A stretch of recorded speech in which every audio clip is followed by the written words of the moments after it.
my Mercurial mercenaries. I'll be honest with you, I've been sitting here now for about 2 hours thinking of a topic to talk about, and sometimes I think, especially in this Mercurial apocalypse age, that we should just get together, albeit not sexually, but we'll get together and just have a chat about, this is the thing, I'm usually the king of forethought, foreplay, foreplanning. None. We're just going to go off the top of my head. First things first, I asked you guys to give me your example of a band's second album that was good. Because, like we said in the previous video, bands' second albums have the reputation of quite often being shit. So I asked you to come up with some good examples, and to be fair, you came up with the goods. Looking through your responses, I think the undoubted winner was Tame Impala's Lonerism. That doesn't surprise me because I picked up quite a few viewers on this channel when I was talking about Tame Impala albums. So that's not a huge surprise, and I'll be honest with you, Lonerism is a damn fine album. It might not hit me like it's hit some of you, but that's because I think it's hit you in your youth and it's hit me in my old age, just about to draw a pension. But Lonerism, the undoubted winner. Other albums that got a fair few votes: Loveless by My Bloody Valentine, Paranoid by Black Sabbath, The Bends, Origin of Symmetry, Siamese Dream, Astral Weeks. Oh, I love Astral Weeks. The problem with Astral Weeks, though, to be completely honest with you, and this is a problem that you can choose to overlook, the instruments are out of tune. If I remember rightly, and I haven't listened to it for a long time, but I think it's the bass. It's out of tune. Quite a lot of albums of that era, because we didn't have electronic tuners. Ooh, actually, don't quote me on that, I'm not sure. But I think people just tuned by ear, and the problem is that if your ears are like mine, the freewheeling Bob Dylan got a fair few votes. Pearl Jam versus Discovery by Daft Punk. Congratulations by MGMT. I think that came in overall second to Lonerism. Trespass by Genesis. No Evil White Clown Punk. No one did say The Only Way Out is Through. On the Boards by Taste. Hello 8 by Slayer. Nirvana's Nevermind. Quite a few votes for Pinkerton by Weezer. Never listened to it. Lift Your Skinny Fists Like Antennas to Heaven by Godspeed You Black Emperor. I liked that album title. David Wild, You're Wrong. Surfing with the Alien was great. Fishy Paul goes for Led Zepp 2. A lot of votes for Led Zepp 2. Mystery Jack, The Voids, Virtue. I like TP's response, which was Music for the Jilted Generation. Oh, God, I love that album. Mr. Floyd goes for This Year's Model by Elvis Costello and the Attractions. We've got a vote for Duran Duran, Rio. Overall, you, my Mercurial mercenaries, have voted for Lonerism. Congratulations, and Led Zeppelin 2. Thank you. I really do enjoy reading through the comments, which brings me on, off the top of my head, to point number... So that's point number 1 discussed. Point number 2. Have you seen what YouTube's done? Watch. When I look at my phone now, let me just put it on the screen, right? So here's my phone. This is YouTube, right? And when you click on a video, and I best click on my own videos, as I'll get some sort of copyright block. Hang on. So let's click on a video, any video. Let's click on my latest videos. Hang on. Right. Shh. So let's click on Tame Impala. Yes, I'm changing reaction. So here it is on my phone, right? Shh. Shh. Look at that. Look at this. This is prime for you to do this now and ruin it for me. Look at this. 137 thumbs ups. This is new territory for me. 137 thumbs ups and 0 thumbs down. Let's give me a thumbs down. Yes, there we go. 1 thumbs down. All right. My point being, right. So this is how you see videos now on your phone. Okay. If you notice something, my Mercurial mercenaries, they've banished the comment section, right? It's there. It's this little bit. See it there? Watch it. You miss it. You have to click it now. You have to press there to bring the comment section up. Yeah. So what this is doing in its own little way is, so you've got the video at the top of your phone, and I watch a lot of videos on my phone, to be fair. And if you scroll down, you get to what's up next. So up next, I've got Tame Impala, because I'm a man. And then I've got a mix featuring me. See, no comments, no comments, no comments. Yeah, look, it says at the bottom, see that there? Comments have moved. Go to comments. Tap to see all comments. This is obviously the future.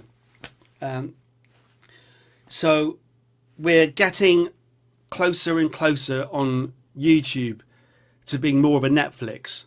Netflix doesn't have comments. YouTube does have comments, but we're now going to hide them, which is one step closer to YouTube being TV. Not YouTube, but TheyTube. TheyTube. So I didn't really have a topic to talk about. I thought, because this is what I do in everyday life. I go through everyday life in everyday situations, and I see things and I read things and I think, oh, that would be a good thing to talk about. That would be a good thing to talk about. Today, I haven't got any good things to talk about.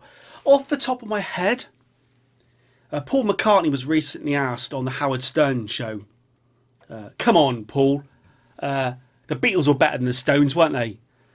And Paul's kind of said, yeah, they were. The Beatles were better than the Stones. And he got loads of flack for it. Now, it's pretty obvious if you're in the world of being a musician, especially if in the world of being one of the most famous musicians who's ever lived, in one of the most famous bands of all time, and you get asked, come on, the Beatles, they were better than so-and-so. If you say, it doesn't matter whether you say yes or no, right? And you can, so my point here is, does Paul McCartney really believe the Beatles were better than the Rolling Stones? Probably, because he was in the Beatles. And what's wrong? Mercurial number 6, do you believe that your band is better than so-and-so band? Yeah, why not? That's what's the point of bloody being? Paul in that interview said the Beatles had more influences. We were kind of going here and going there in our short time together, doing this, doing that. The Rolling Stones were more based in the blues. So the Beatles were more eclectic, so we were better. And someone asked Mick Jagger, Mick, what do you think of Paul's comments that the Beatles were better than the Stones? And Mick's, I mean, it's all a game, and it's all a way of promoting both bands, really. And Mick's kind of come back with, well, yeah, whatever. But he said there's one important factor here. The Beatles don't exist, and the Stones do. The Beatles split up, and the Stones carried on. The Beatles split up before Stadium Rock was a thing. They did Shea Stadium, and they were still using little amplifiers. They stopped touring before the big backline, before the proper big gigs ever happened. And he was saying, the Stones, we were the proper big gigs. We're a touring rock band. So you can like the Beatles, you can like the Stones, but the Stones were out there. We exist, the Beatles don't. And I quite like that point, because I like the Beatles and I like the Stones. And if there's some great albums out there, but you can listen to Revolver or Sgt. Pepper and Abbey Road, and you can just say, oh, these albums, mwah! We're like, oh, they're like Arctic Coffee Cafe Latte. I'd rub my face in it. Oh, yeah. And I just spilt some coffee.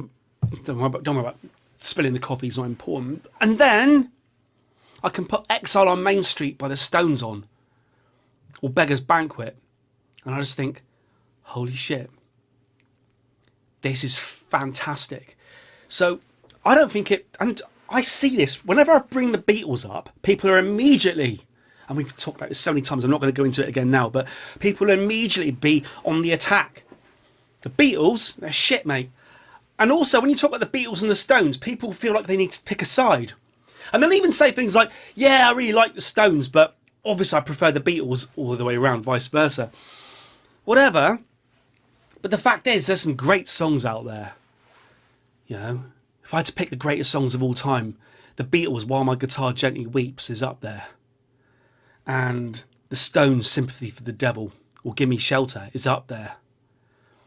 Fantastic bands. But Mick's point that the Stones were out there year after year playing, they're a proper rock band. I like it. And the outcome of which band you prefer doesn't really matter. My point here is Mick's point about getting up there on stage and just playing, and made me think about sitting there with a beer watching the Stones, play Glastonbury. And just in this zombie apocalypse age, the idea of, at some point today, just listening to a great live album